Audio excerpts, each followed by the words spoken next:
প্রাণ গোবিন্দ আমার প্রভাত কালে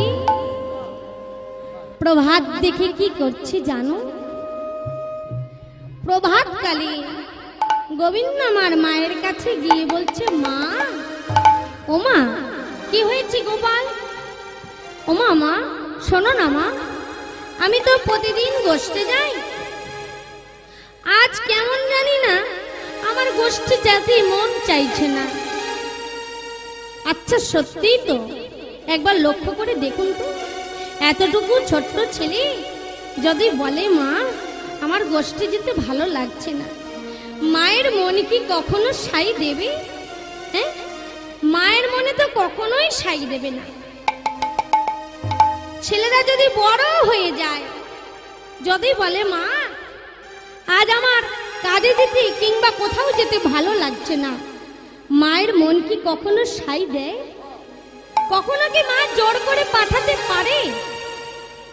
কারণ মা সবসময় বাৎসল্য প্রেমে পাগলিনী, বাৎসল্য প্রেমে গোবিন্দকে মা আমার ভালোবেসেছি। তাই বলছে, গোপাল তোর সত্যি কি আজ গোষ্ঠে যেতে ভালো লাগছে না? না মা, আমার একদম গোষ্ঠে যেতে ভালো লাগছে না। বেশ, তবে তাই হবে, আমি তোকে কথা দিলাম তোকে আজ গোষ্ঠে যেতে হবে না।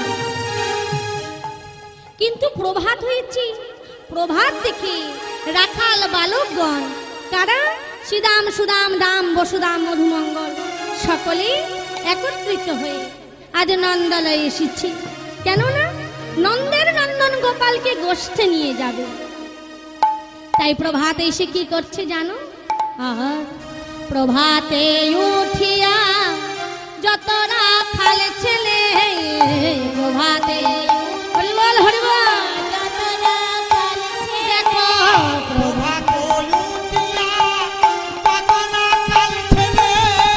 প্রভাতে উঠিয়া যত রাখাল ছেলে, প্রভাতে উঠিয়া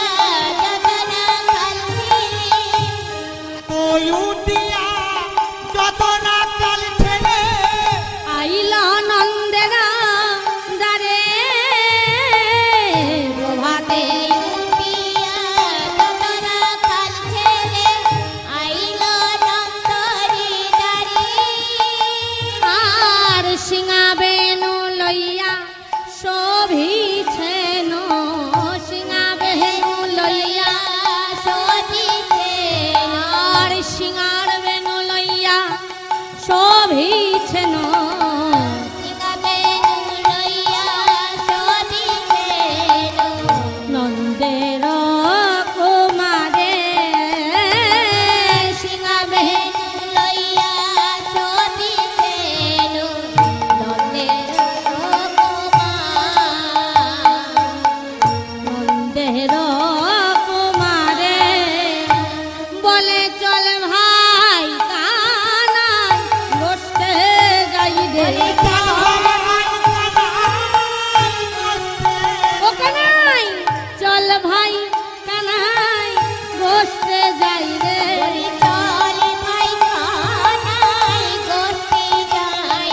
আবার গোষ্ঠা খেলার বেলা ভয়ে যায়, চল ভাই কানাই গোষ্ঠে যাই রে, গোষ্ঠে খেলা বেলা ভয়ে যায়, চল ভাই কানাই গোষ্ঠে যাই রে, হরিবল হরিবল, চল ভাই কানাই গোষ্ঠে যাই রে, চল ভাই কানাই গোষ্ঠে যাই রে,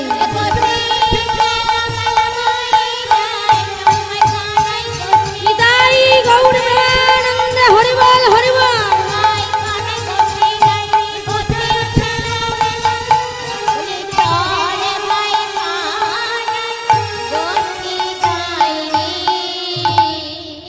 কানাই তখন মায়ের পেছনে গিয়ে বলছেন, ও মা, মা তুমি বলো না। বলছেন, ওসিদাম, আরে ওসিদাম আয় আয় বাবাই, আমি তোদের জন্য এতক্ষণ অপেক্ষা করছিলাম। তাড়াতাড়ি মা আমার কি করলো জানো? বেশ কিছু নবনী নিয়ে ছোট্ট একটা পুটুলে বেঁধে শ্রীরামের হাতে দড়ি দিয়ে বলছেন ধর ধর ধর। ওমা এই নবনী নিয়ে কি করব? বাবারে তোরা গোষ্ঠে গিয়ে পেট পুড়ে ননির সেবা করবি। তা না হয় হলো, গোষ্ঠে গিয়ে পেট পুড়ে ননির সেবা করব। কিন্তু মনে মনে চিন্তা করছে ভাই কানাই। ওমা তুমি যে ভাই কানাইকে এখনো রেডি করিয়ে দাও, তুমি ভাই কানাইকে সাজিয়ে দাও, তা না হলে আমরা গোষ্ঠে গিয়ে কি করব? ও দেখেছিস বসিরাম, শোন শোন, বলি আমার কানাই যাবে না রে, আমার কানাই যাবে না বসিরাম, আমার কানাই যাবে না রে,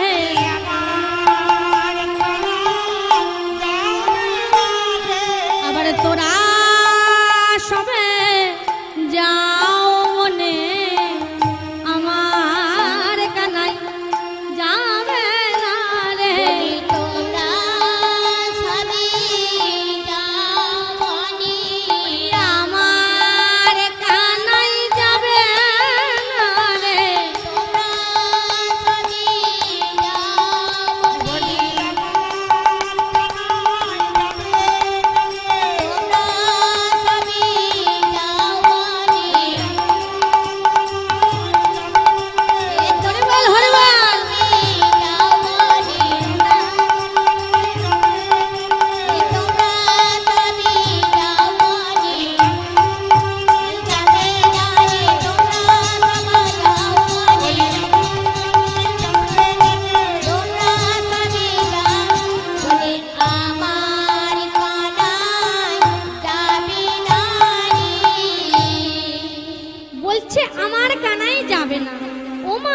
সে কি কথা গো? তোমার কানাই যদি গোষ্ঠে না যায়, তবে শোনো মা, যদি তোর কানাই যদি গোষ্ঠে না যায়,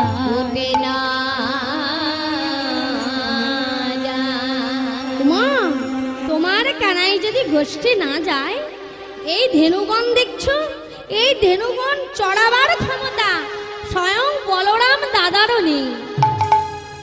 সে কি রে, আমার কানাই কি মাঠে গিয়ে কি গরু চড়ায়? বললো হ্যাঁ গো মা, তোমার কানাই কি করে জানো? শুধু গরু চড়ায় না, আরো কি করে জানো মা? শোনো, তোমার কানাই না বলি মোহন মুরলীশ্বরে। ও মা, তোমার কানাই কি করে জানো? মোহন মুরলীর ধ্বনি করে। আর ওই মুরলী শুনতে কারা আসে জানো? মুরলী শুনতে আসি, মাথায় একজন আসে, তার ইয়া বড় জটা। সে কে জানো মা? তবে শোনো, আবার মোহন মুরলীর সুরে কানাই নানা ছলে গান করে, মোহন মুরলীর সুরে নানা ছলে গান করে।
দর্শন করে সবে মা গো,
করে জপ করে। শুধু তাই নয়, আর একজন আসে, সে কে জানো মা? তবে শোনো, মা গো হংসের উপরে চড়ি। ও মা, কে গো হংসের উপরে চড়ে আছি? কে বলুন দেখি? হ্যাঁ, চতুর্মুখ ব্রহ্মা। জানো মা, হংসের উপরে চড়ি চতুর্মুখে মন্ত্র হব হলি।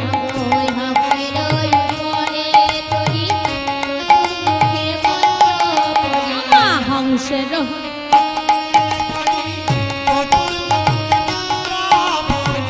হংসের উপরে চড়ি চতুর্মুখে মন্ত্র হব হলি।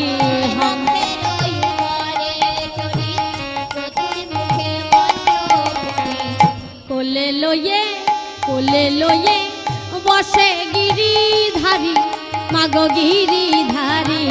কোলে লয়ে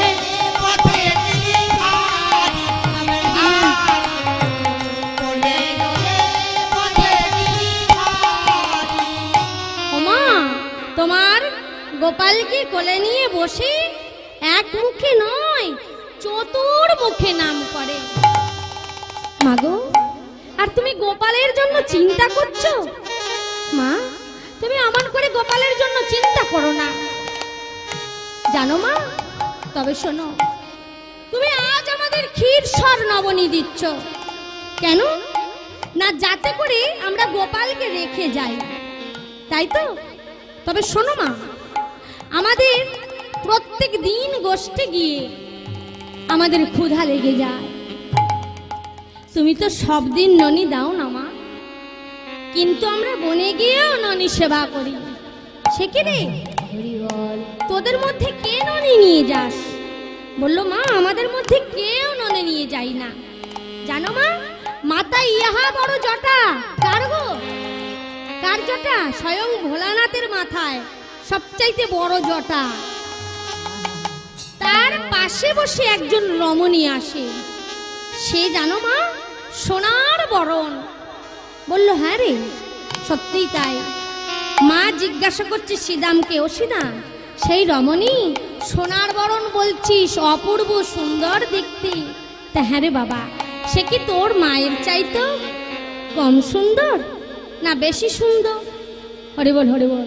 কোন রমণীর কাছে কেউ যদি বলে যে অমুক বড়ই সুন্দর, তবে কি হবে? তার মনে একটু হিংসে হয়, হয় না? হ্যাঁ, তা মা জিজ্ঞাসা করছেন, ও সুদাম, ওরে ও সুদাম, যেই রমণী আসে সেই রমণী কে? সে কি আমার থেকেও বেশি সুন্দর?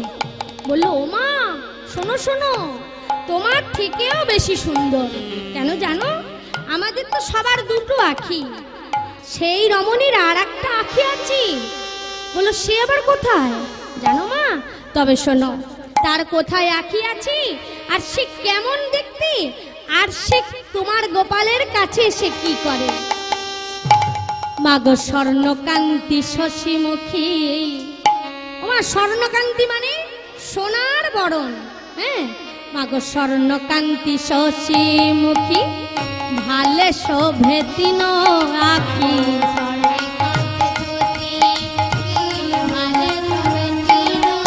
ওমা, স্বর্ণকান্তি শশীমুখী, ভালে শোভে তিন আঁখি।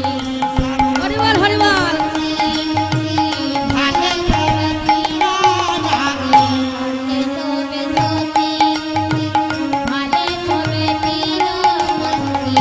কোলে লয়ে খাওয়াই গিরিধারী, মা গো কোলে লয়ে খাওয়াই গিরিধারী, মা গো কোলে লয়ে খাওয়াই গিরিধারী। মা ননি খাওয়াই, মা কোলে খাওয়াই, মা গো ননি খাওয়াই, মা কোলে তার দশ করেতে করি নহনি খাওয়াই, মা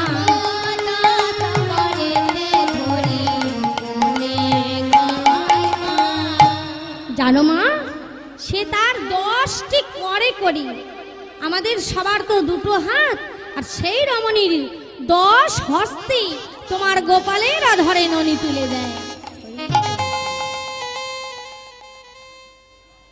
আমার শুনে অবাক হয়ে গেলেন।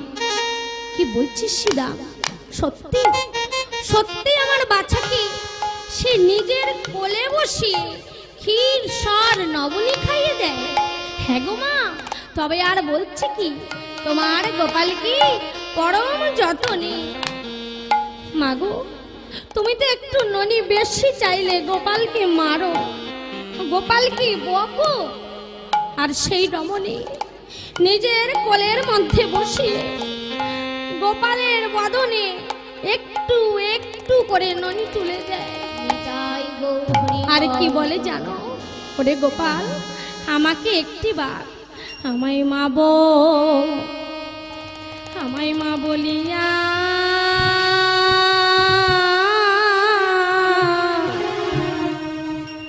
একবার ডাকো, ডাকো গোপাল,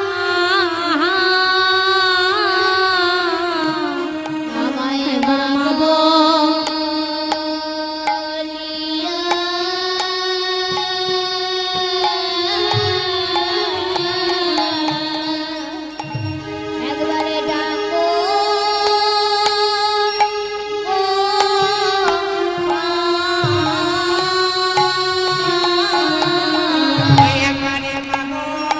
হরিবল হরিবল।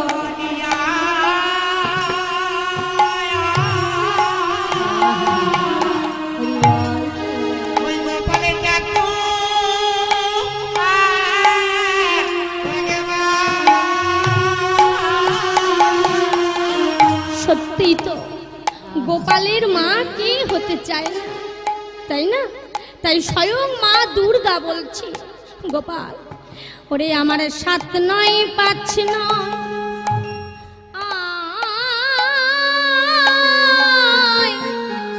বলি একটি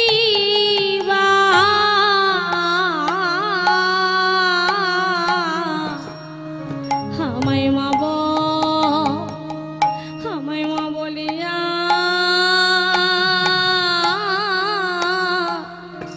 আমায় ডাকো, ডাকো গোপাল, গোপাল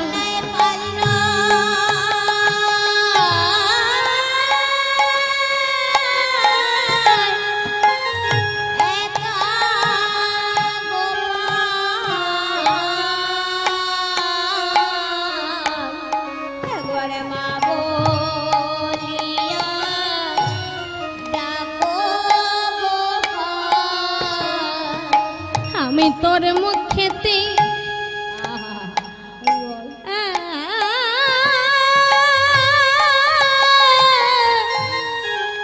ওই মামা শোনে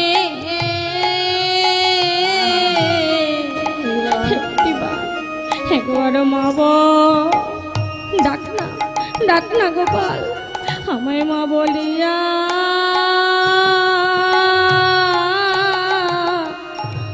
আমায় রাখো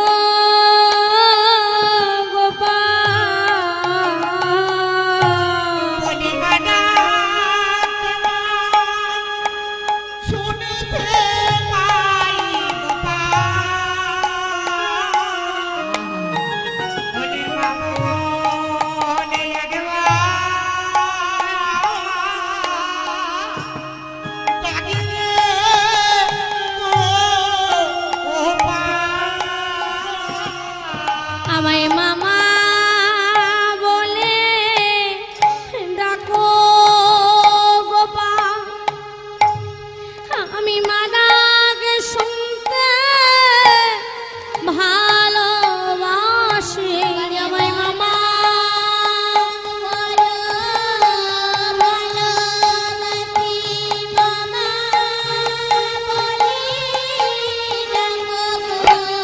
আমি এই জগৎ বলি, আমায় মামা বলে ডাকো গোপাল,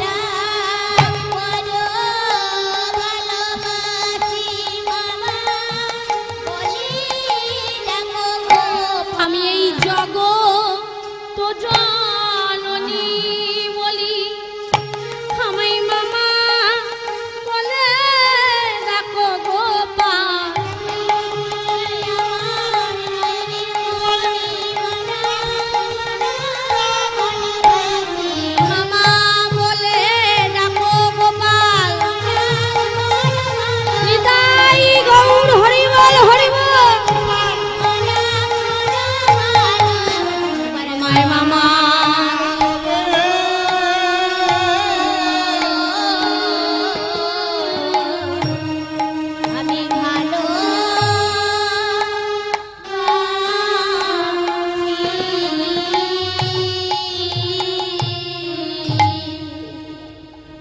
জানো মা, সে হলো স্বয়ং যোগ মায়া।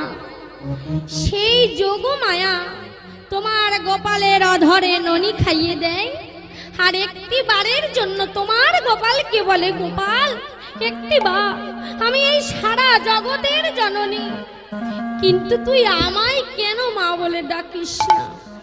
তুই আমায় একটি বার মা বলে ডাকে না। জানো মা, সেই রমণী তোমার গোপালকে এত বলে, কিন্তু তবু তোমার গোপাল সেই রমণীকে একবারের জন্য মা বলে ডাকে না। এ কথা শুনে মা যশোমতী বলল, কি বললি? হ্যাঁ রে, সেই রমণী সত্যি আমার বাচ্চাকে এত ভালোবাসে? হ্যাঁ গো মা, তবে আর বলছি কি, তুমি তো আজ ননি দিলে যাতে তোমার গোপালকে না নিয়ে যায়, আর সেই রমণী প্রতিনিয়ত ননি নিয়ে আসে তোমার গোপালের মুখে মা শুনবে বলে,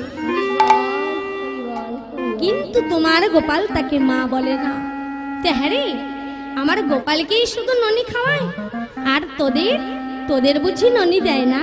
ওমা, আমরাও ননি খাই, তবে কখনো জানো, তোমার গোপালের খাওয়া হয়ে গেলে তারপর শ্রীরাম উঠে বলছেন, ওমা শোনো শোনো ভাই, যখনই খাওয়া হয়ে গেল না, তখনই মাগো আমরা প্রসাদ পাই। হরি বল হরি বল। আর আমরা প্রসাদ পাই, আর গোপালের খাওয়া হলে আমরা প্রসাদ পাই। ওমা তোর গোপালের সেবা হলে আমরা প্রসাদ পাই। ওমা তোমার গোপালের খাওয়া হয়ে গেলে তারপর আমরা পেট পুড়ে ননি সেবা করি, তাই মনের আনন্দ ধরছে না।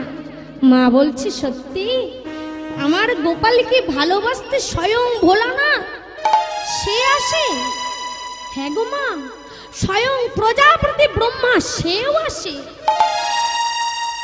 স্বয়ং জগৎ জননী মা মহামায়া সেও আমার গোপালের কাছে আসে। সীতা, আমি ভুল বলেছি, গোপাল আমার একার নয়, গোপাল তোদের সকলার। তখন বলরাম উঠে বলছেন, ওমা ভাই যদি আমাদের সবার হবে, তবে মাগো আমাদের কানাইকে তুমি সাজিয়ে দাও। বলল, বেশ, তবে তাই হবে। তাই সুন্দর করে মা সাজালেন। কেমন ভাবে? ওগো মাথায় বাঁধে বিনোদ চূড়া, গহলে দিল গজমতি, আর করে দিল মধুর মুরলী, আর চরণে বাঁধে সোনার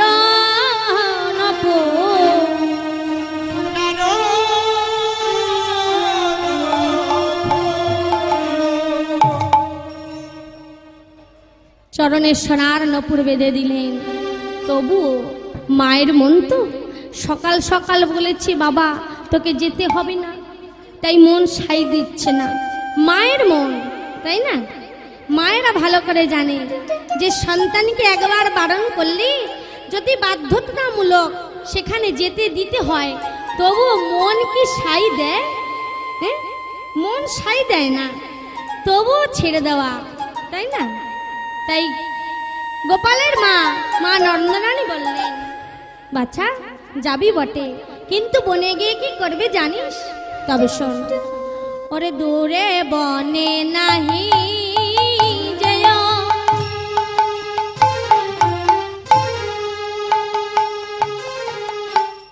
নিকটতে থেকো,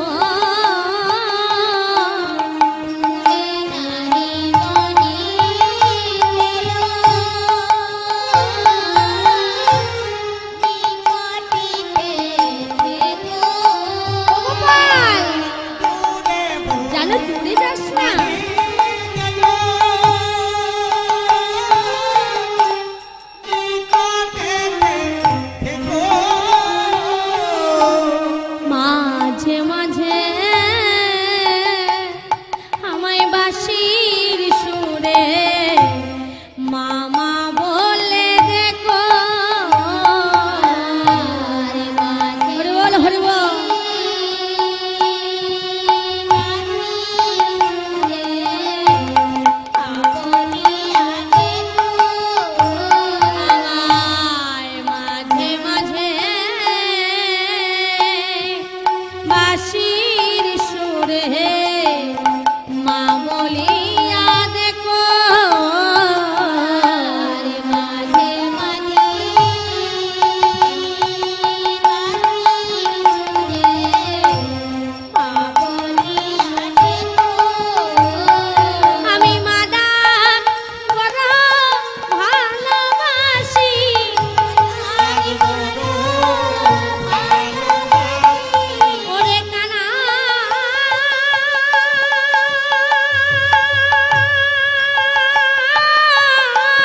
সত্য তাই দাপর গলি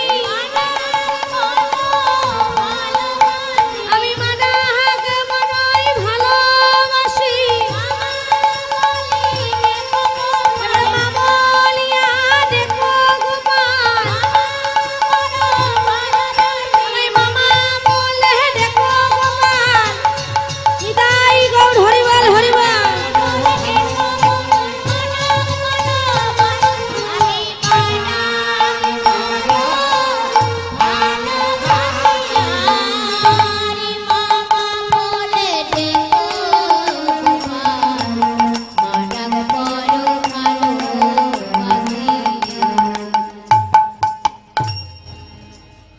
তাই বলছে দেখো আমায় মা মা বলে ডাকিস গোপাল, আমি তোর মুখে মা ডাক শুনতে আমি যে বড় ভালোবাসি। বলল বেশ তবে তাই হবে মা, তাই আমি তোমায় আজ মা মা বলে ডাকবো। এদিকে সুদাম সুদাম একত্রিত সকালে কি করলো গো না ভাই কানাইকে কাছে পেয়েছি, তাই ভাই কানাইকে কাছে পেয়ে আজ সুদাম সুদাম সকালে একত্রিত মনের আনন্দ ধরছে না। দেখো দেখো সুদাম সুদাম দাম্ব সুদাম ও গো মাঝে বলো রাম সুদাম সুদাম মাঝে বলো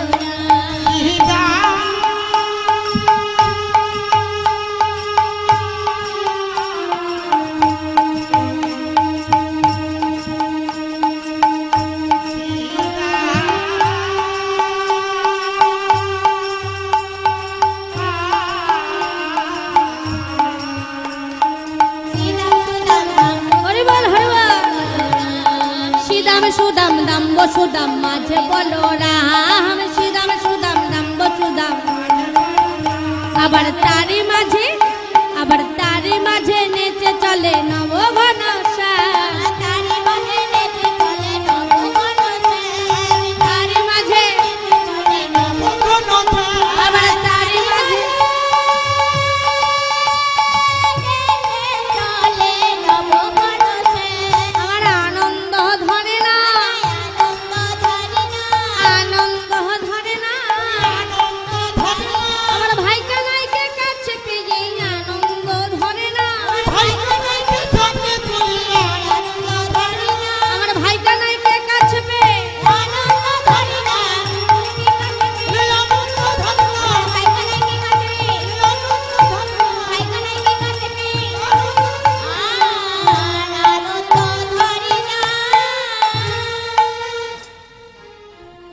আজ ভাই কানাইকে কাছে পেয়ে মনের আনন্দ ধরছে না। মনের আনন্দে গোষ্ঠে গেলেন গোবিন্দ আমার গোষ্ঠে গিয়ে নানান খেলা খেলছি। এমন সময় হঠাৎ ছলনা করে বলছে, কি বলছে জানো? বলছেন ও সুদাম, আরে ও সুদাম প্রতিনিয়ত এই নানান খেলা খেলি, আজ একটি নতুন খেলা খেলবো। বললো নতুন খেলা? কানাই আর তো কোনো খেলা ভালো জানি না, তুই যে খেলা শিখেছিস সে কটাই জানি। বললো শোন আরেকটি খেলা আছে, সেটা হলো কানামাছি ভোব। তা গোবিন্দ আমার সেই কানামাছি খেলা খেলবে, কিন্তু বলছে শোন খেলবো বটে কিন্তু একটা শর্ত আছে। কি শর্ত? এই খেলা খেলতে গেলে শর্ত রেখে খেলতে হয়। যদি হেরে যাস তাহলে কি করবি জানিস? না না হেরে গেলে পালিয়ে যাবি? ওরে বাবা দেখুন বলছে হেরে গেলে পালিয়ে যাবে। হেরে গেলে পালিয়ে গেলে হবে না। হেরে যদি যাস তবে আমাকে কাঁধে করে সেই রাধা কুণ্ডের তীর পর্যন্ত নিয়ে যেতে হবে। যে জন্য হেরে যাবে এটা তার জন্য ধার্য করা। তাহলে বুঝতে পারলি তো খেলাটা? সুন্দর করে চোখ বেঁধে আজ খেলা খেলছে। তা গোবিন্দ আমার খেলায় মত্ত হয়ে আছি, তাই চলুন গোবিন্দ আমার খেলা খেলছি খেলুন। কিন্তু যদি বলেন যে এই ভোলানাথের এই যে বিল্লপত্র এবং এই যে শ্রীফল অর্থাৎ বেল কেন ভোলানাথের পুজোয় লাগলো যদি বলেন তাহলে একবার বলি, যদি অনুমতি দেন বলবো। আচ্ছা,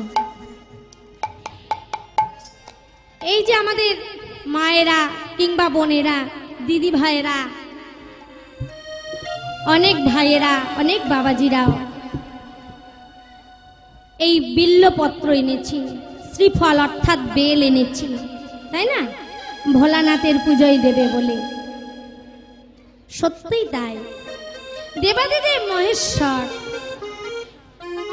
এই শ্রীফল আর এই বেলপাতা পেলে তার আর কিচ্ছু চাই না। কেন?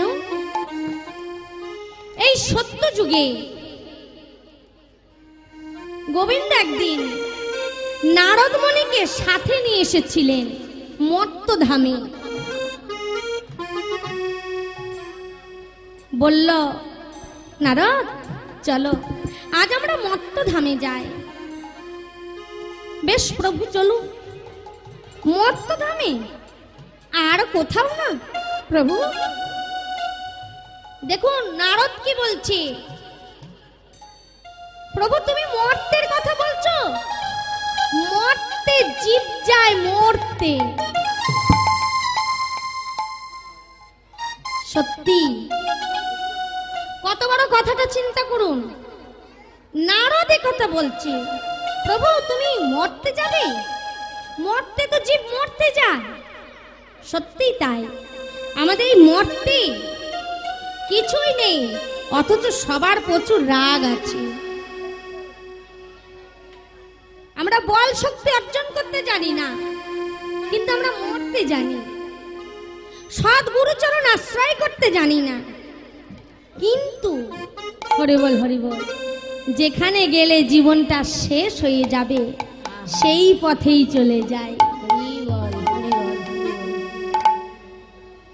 তাই নারদ বলছে, প্রভু জীব তো মরতে যায়, মূর্তি তুমি ওখানে কেন যাবে? বলল চলো, মর্তে আমার এক ভক্ত আছে। নারদ তুমি তো স্বর্গমর্ত দেখেছো, পাতাল দেখেছো, আর মর্তের যেসব ভক্ত আছে তুমি তো তাদের কাছে যাওনি। তাহলে চলো নারদ, তোমাকে সেই মর্তধামে নিয়ে যাব। তখন নারদ মুনিকে সঙ্গে নিয়ে গোবিন্দ আমার এলেন, নারায়ণ রূপে মর্ত ভ্রমণ করছে। প্রভু আমার এক ভিখারিনীর ঘরে গেলেন, যার ঘরে কিচ্ছু নেই। ঘরে ডাকতে এক থরথরে বুড়িমা বেরিয়ে এলেন। বুড়িমা এসে বলছে, বাবা তোমরা? নারদ আর প্রভু নারায়ণ। সাধারণ এক ব্রাহ্মণ বেশে গিয়ে বলল, মা, বুড়িমা আমাদের বড় ক্ষুধা লেগেছে, আমাদের একটু জল খাওয়াতে পারো? বাবা গো, তোরা জল খাবি? দাঁড়া দাঁড়া, থাম থাম, জল আমি তোদের দেব। বসতে আসন দিলেন। জল আনতে না গিয়ে ওই বুড়িমার ছিল একটি কালো গাভী। সেই গাভীর দুগ্ধ দহন করে নিয়ে এসে সেই ব্রাহ্মণ সেবায় দিলেন। বুড়িমা, ভগবান আমার বড় তৃপ্তি করে সেই দুধটুকু পান করলেন। নারদ বলছে, প্রভু এই বুড়িমা ওই গাভীর দুগ্ধ আমাদের খাইয়ে দিল, ও যে সারাদিন আর কিছু খেতে পাবে না, কারণ ওই দুগ্ধ বিক্রি করে ওই বুড়িমার জীবিকা নির্বাহন করে। তাহলে তো ওই বুড়িমা আর কিছু খেতে পাবে না।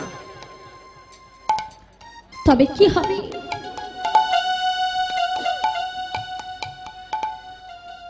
সেই বুড়িমাকে প্রণাম করে চলে গেলেন।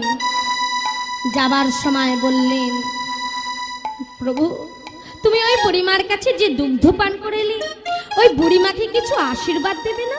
বলল, হ্যাঁ আমি আশীর্বাদ দেব। ওর যেই কালো গাভীটা দিয়ে দুগ্ধ দিয়েছে, ওই গাভীটা এক্ষুনি এই মুহূর্তে মারা যাক।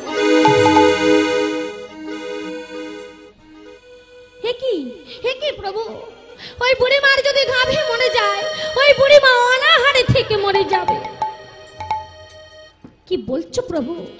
নারদ, তুমি জানো না, যে করে আমার আশ তার করি সর্বনাশ। তথাপি যদি না ছাড়ে আমার পাশ, তবে হই তার দাস অনুদাস। নিতাই গৌর হরি বল, হরি বল। তাই সেদিন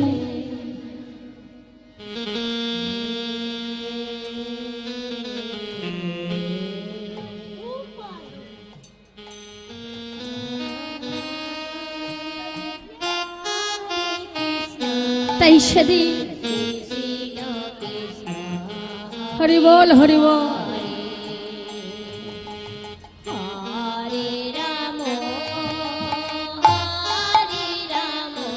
নারদ মুনি মুখটা ভার হয়ে গেল। না প্রভু, এমন আশীর্বাদ ওনাকে তোমার দেওয়া উচিত হয়নি। ওই বুড়িমা যে অনাহারে মরে যাবে। নিয়ে গেল এক বিশাল ধনির বাড়িতে। সেই ধনির বাড়ির দরজায় একটি দারোয়ান দাঁড়িয়ে আছে। ব্রাহ্মণ বেশে গিয়ে প্রভু আমার বলল, হ্যাঁ গো, আমাদের বড় জল পিপাসা পেয়েছি। দেখুন কি বলছি, আমাদের একটু জল দিতে পারবে? আমাদের বড় জল পিপাসা পেয়েছি, আমাদের একটু জল দাও না। দেখুন, সেই ধনির বাড়িতে যে জনা গার্ডের কাজ করছে, যে জনা দারোয়ান, তিনি বলছে, লক্ষ্য করে দেখবেন, দুয়ারে দাঁড়িয়ে বলছে, ধৈর্য ধরো, আমি আমার গৃহকর্ত্রীর অনুমতি নিয়ে আসি।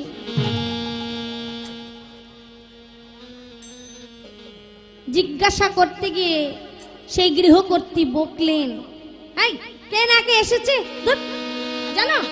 এখন মানুষ কত নানান ছলাই চলে আসে, জল খাবে না ছুতো, এসে ঘরে ঢোকার ধান্দা। এই দাঁড়িয়ে দাও। বাবাজি অপরাধ নিয়েন না, আমার হুজুর রাজি হলেন না। ছি ছি ছি ছি প্রভু, তোমাকে এরা একটু জলও দিল না, আর তুমি তাদের কাছে এলে কেন? এলে তুমি? নারদ, একজনকে দেখে সবাইকে বিচার করো না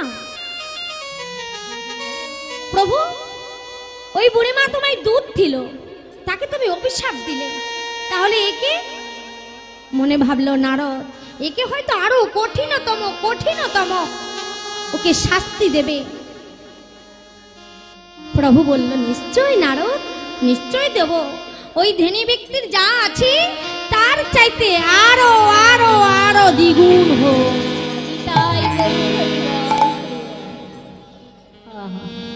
নারদ বললেন, হরি বল, হরি বল। প্রভু, তুমি যে কি বলছো আমি যে কিছুই বুঝতে পারছি না। তুমি কি বলছো? যে জনা তোমার সেবা দিল তাকে তুমি অভিশাপ দিলে, যে তোমার জল দিল না তাকে তুমি আশীর্বাদ করলে।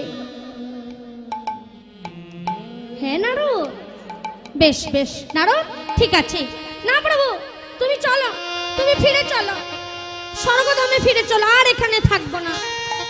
নারদ বুঝতে পারছে না যে ভগবান কি করছে। নারদকে বলল, বেশ নারদ, চলে যাব। এই দুপুর বেলা মধ্যাহ্নের সময় মর্তধাম থেকে শুধুই চলে যাব, কিছু একটু সেবা করবে না নারদ?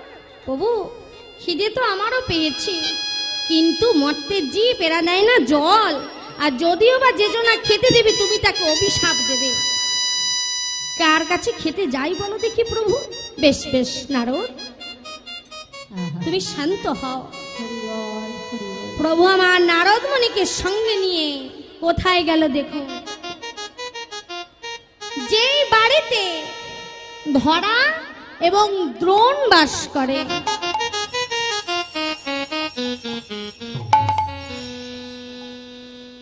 দ্রোণ হলেন স্বামী আর ধরা হলেন তার স্ত্রী।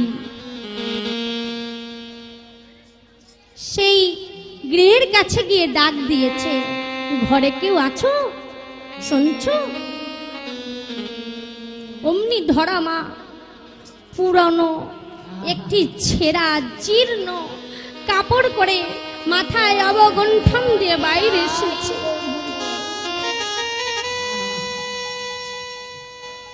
বলুন, এখানে আমি আছি। মাগো, এটা কি তোমার বাড়ি? হ্যাঁ হ্যাঁ হ্যাঁ, বলুন ব্রাহ্মণ। মাগো, আমরা তো কাল একাদশী করেছি, তাই সেই উপোস ভাঙব। তোমার বাড়িতে দুটো সাগন্য সেবা হবে মা। ধরামা জানতেন অতিথি মানে নারায়ণ, নারায়ণ সেবা দেব। নিশ্চয় নিশ্চয় হবে।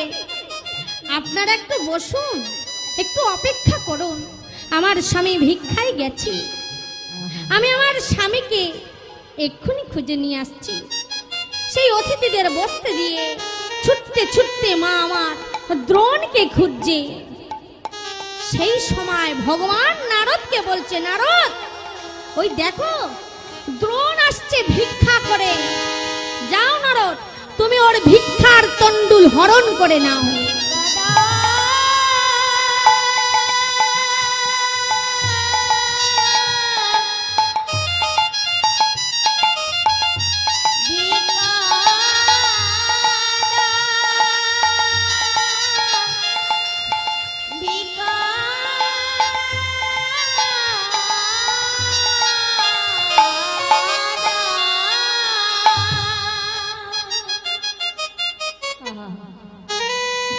ভিক্ষা করতে গেলেন দ্রোণ, আর নারদকে বললেন, নারদ যাও, নারদ তুমি ওর ভিক্ষার তন্ডুলটুকু হরণ করে নাও। না প্রভু, হে তুমি কি বলছো? সে আমাদের জন্য কত কষ্ট করে নিয়ে আসছে, আমি ওর ভিক্ষার তন্ডুল কেমন করে হরণ করব?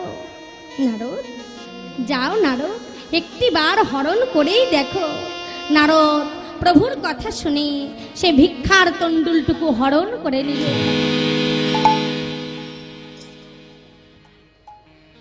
সে ভিক্ষার তন্ডুল হরণ করে নিলেন। শুধু তাই নয়, ভিক্ষার তন্ডুল হরণ করলেন। আর নারদ কাঁদছে, বলছে, হে ভগবান, আমি কেন যে তোমার সঙ্গে মত্তধামে এলাম?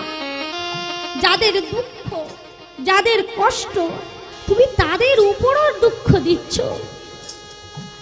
ধরামায়ের সঙ্গে দেখা হলো দ্রোণের। স্বামী, স্বামী তুমি ভিক্ষায় করে কি এনেছো? তুমি তাড়াতাড়ি দাও স্বামী, আমার ঘরে দুজন অতিথি বসে আছে, আমার যে তাদের জন্য সেবার আয়োজন করতে হবে। স্বামী তাড়াতাড়ি কিছু দাও। এ কথা শুনে বলছে, হ্যাঁ গো, জানো, দেখুন কি বলছি। দ্রোণ বলছে তার স্ত্রীকে, জানো ধরা, আমি পেয়েছিলাম অনেক কিছু, বোধহয় বুঝতে পারিনি, জানো তো, আমার ঝোলায় রাখতে গিয়ে মনে হয় বাইরে ফেলে দিয়েছে। দেখো ঝোলার মধ্যে কিছুই নেই, আর আমি যে বড় ক্লান্ত হয়ে পড়েছি, আমি আর হেঁটে যেতে পারবো না। ধরামা তখন বলছে, স্বামী তুমি যাও, তুমি ঘরে গিয়ে বসো, আমি সেই দুজন ব্রাহ্মণকে বসতে দিয়ে এসেছি, আমি দু ঘর ভিক্ষা করে নিয়ে যাচ্ছি। এ কথা শুনে মনের আনন্দ ধরছে না। কার জানো? দ্রোণের মনে। যাও দুরি, যাও যাও ধরা,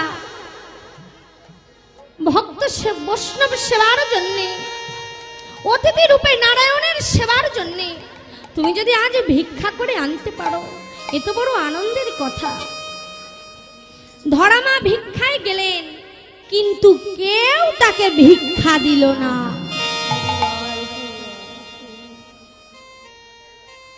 বেলা 12টা বেজে গেলে কে ভিক্ষা দেবে গো? ভিক্ষা দিয়ে বুঝি আমরা? হ্যাঁ গো, বেলা 12টা বেজে গেলে কোনো ভিখারি আমাদের দ্বারে এলে আমরা কি বলি?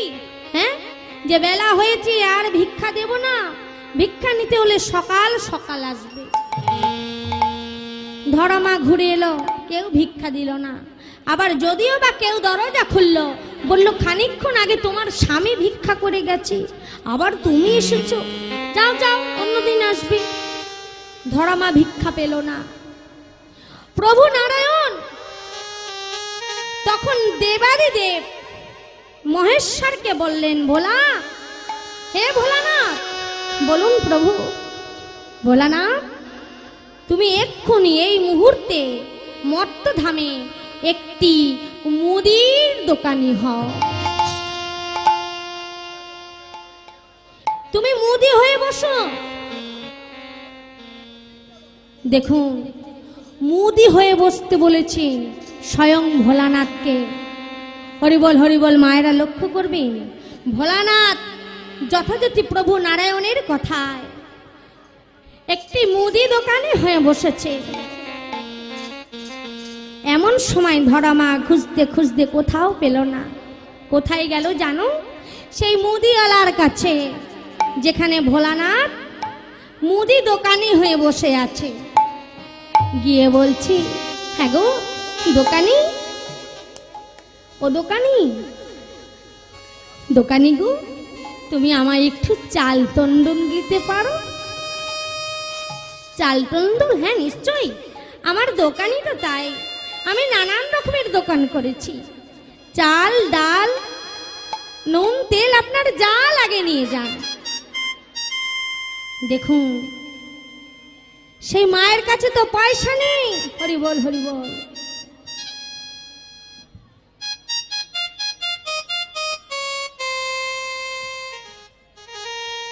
সেই মায়ের কাছে পয়সা নেই। তাই ধরামা বলছি, দোকানি, আমি তো জানি তোমার কাছে সব আছে, কিন্তু দোকানি আমার কাছে যে পয়সা নেই। সে কি? তোমার কাছে পয়সা নেই, তাহলে আমি কেমন করে দেব? হ্যাঁ গো, তোমার কাছে কি কিছু আছে যেটা বাধা দিয়ে, এক কথায় যেটা বন্ধক রেখে আমি তোমাকে দিতে পারি? ধরামা লক্ষ্য করুন, ধরামা চারিদিক দেখছি, নিজের দেহটাকে দেখে বলছে, দোকানি, আমার কাছে যে কিছুই নেই। আমার বসন, আমার যে পরনের কাপড়, সেটাও বড় জীর্ণ, ছিঁড়েও গেছে। আমি তোমার কাছে কি দেব? হরিবল হরিবল। এ কথা শুনে ধরামা বলছি, আমাকে দেওয়ার মতো যে কিছুই নেই।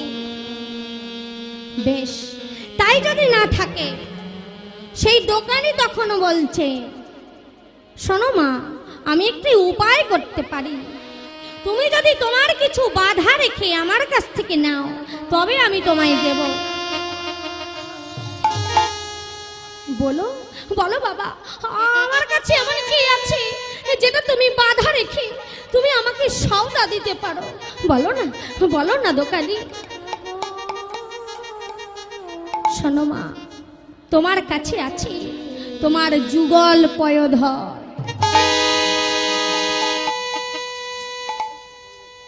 না না, কি বলছো, কি বলছো দোকানি? আমার যুগল পয়োধর? হ্যাঁ, তার থেকে একটি যদি আমায় দাও, আমি সেটা বাধা রেখে আমি তোমায় সওদা দিতে পারি।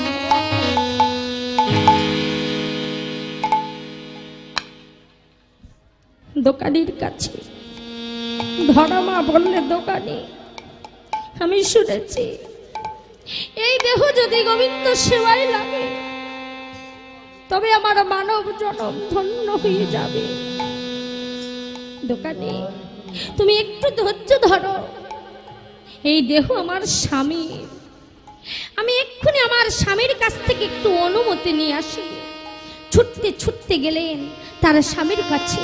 স্বামী, এক দোকানি আমার সওদা দেবে, কিন্তু তার বিনিময়ে আমার কাছ থেকে একটি বস্তু চেয়েছি। বস্তু? কি বস্তু? দুরিকা, তোমার কি হয়েছে? স্বামী, তবে শোনো, সে আমার কাছে আমার একটি যুগল পয়ধরের থেকে একটি চেয়েছি। তোমার অনুমতি হলে আমি তাকে দিতে পারি। বলল বেশ, তবে তাই হবে।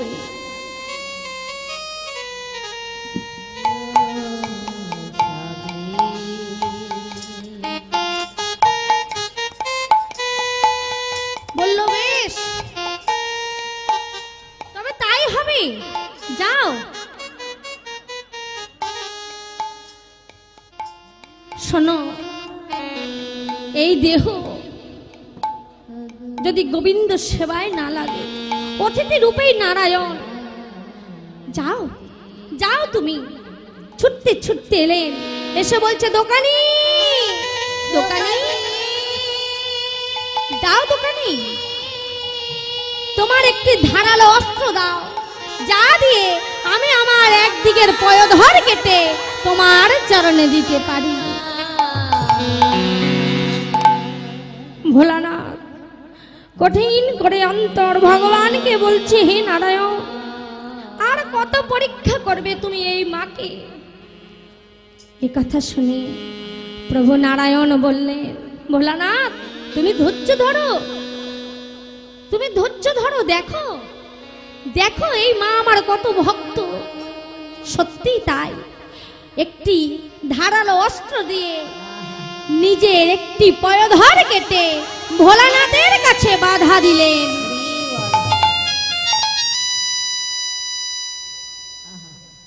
যেই না বাধা দিয়েছে, কিছু বসন দিয়ে এক হস্তে একটি পয়ধর চেপে ধরেছি, রক্তে অর্থাৎ রুধিরের ধারায় ভেসে যাচ্ছে। এক হস্ত দিয়ে যা কিছু নিয়ে এসেছি, সাগণ্য সেবার আয়োজন করেছি অতি কষ্টে। এত দুঃখ কষ্ট সহ্য করে এক হাত দিয়ে নিজের কাটা স্তন ধরে রেখে মা সেই বৈষ্ণব সেবার আয়োজন করলেন। ব্রাহ্মণ সেবার আয়োজন করে বড় যত্ন করে দুটো তিনটে আসন করেছেন। দুজন ব্রাহ্মণ আর একজন নিজের স্বামী। নারদ বলছে, প্রভু চলো প্রভু, আমাদের বড় ক্ষুধা লেগেছে, আর যে আমার ধৈর্য ধরছে না, চলো। ওই দেখো মা আমার সাগণ্য সেবা করেছি, সেবার সব আয়োজন করেছি। সেই যেই না বসতে দিয়েছি, ব্রাহ্মণ বেশে প্রভু নারায়ণ আর নারদ মুনি বসেছেন, সাথে বসেছেন তাদের স্বামী। যেই না সাগণ্যের থালাটুকু নিয়ে প্রভুর সামনে দিয়েছি, নারদ মুনির সামনে দিতে গিয়েছি, অমনি নিজের কাটা স্তন থেকে এক ফোঁটা রুধির ধারা ওই অন্নের মধ্যে পড়েছি। যখন অন্নের মধ্যে পড়েছি, তখন নারদ বলছে, ছি ছি ছি ছি, এ তুমি কি করলে মা? তোমাকে আমরা বললাম যে আমরা একাদশী করেছি, সেই একাদশী ভাঙবো, তোমার ঘরে দুটো সাগণ্য সেবা নেব, তুমি কি জানো না? বলি অসুচি হইলে নারী সেবা দিতে না,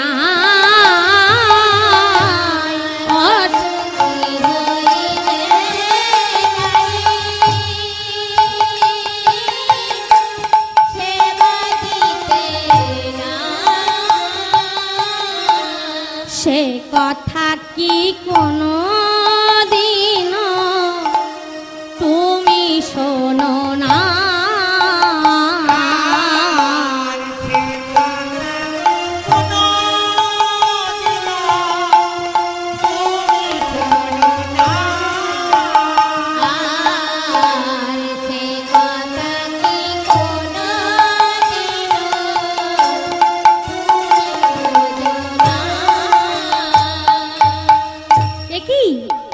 মা তুমি কি কোনোদিন শোনোনি?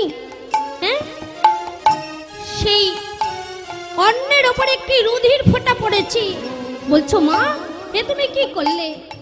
অন্নের মধ্যে রুধি পড়েছি, তুমি কি জানো না অসুচি হলে কোনোদিন সেবা দিতে নেই। না না না না বাবা, আমি অসুচি হইনি, আমি তোমাদের অসুচি হয়ে সেবা দিইনি। তবে তবে এই রুধির এলো কোথা থেকে? নারদ বললেন, বলো কোথা থেকে এলো? দেখুন কেমন ভগবান, ভগবান তো সবই জানে, নিজেই পরীক্ষা করেছে, করে জ্বলছে। মাগো, সে কথা কি খুব লজ্জা? তুমি কি বলতে পারবে না? না না, বলতে পারবো। দেখেছি অতিথি রূপে নারায়ণ সেবার আয়োজন করেছি, তাহলে তো এরা সেবা না করেই উঠে যাবে।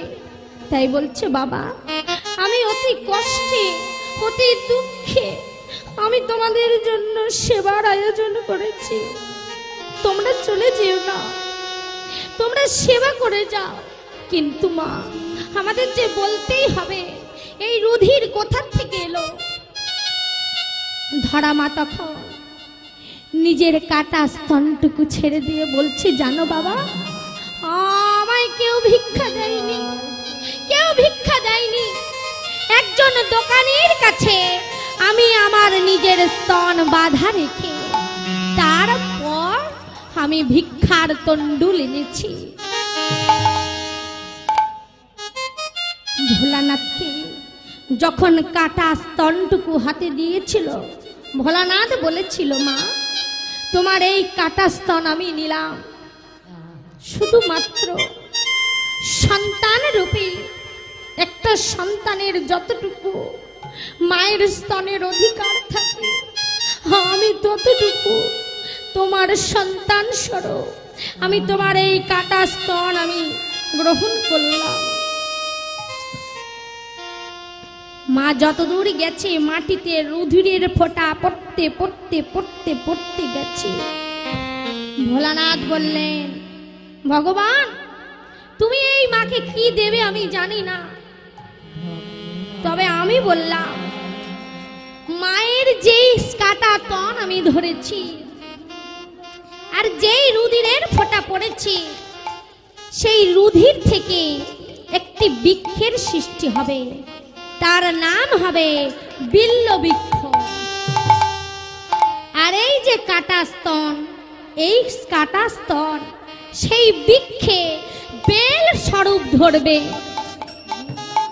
যা দিয়ে আমার সেবায় লাগবে। যে জনা বেল এবং বিল্লপত্র দেবে, তবেই তার পুজো সম্পূর্ণ হবে। সেদিন ভোলানাথ তার থেকে, সেই ধরামার রুধি থেকে এই বেলপাতা আর বিল্ল, সেই শ্রীফল, এই সকল কিছু সৃষ্টি করেছিলেন। তখন ভগবান বললেন, মাগো প্রভু, নারদ কাঁদছে, বলছে, প্রভু এই মা এত দুঃখ কষ্ট করে এত কিছু করে তোমার সেবার আয়োজন করেছি, তুমি তাকে কিছু বলবে না? নিশ্চয় মাগো, তুমি হবে আমার মা। একদিন আমি তোমার ওই কাটা স্তন কি করব জানো? বলি তোমার কাটা স্তন পান করিব, কাটা স্তন হরিব।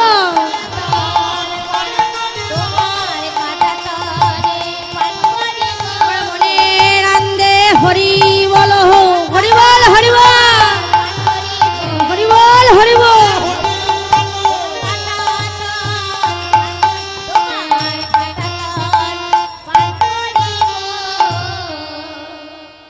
তাই এইভাবে শ্রীফল এবং বেলপাতার সৃষ্টি হলো।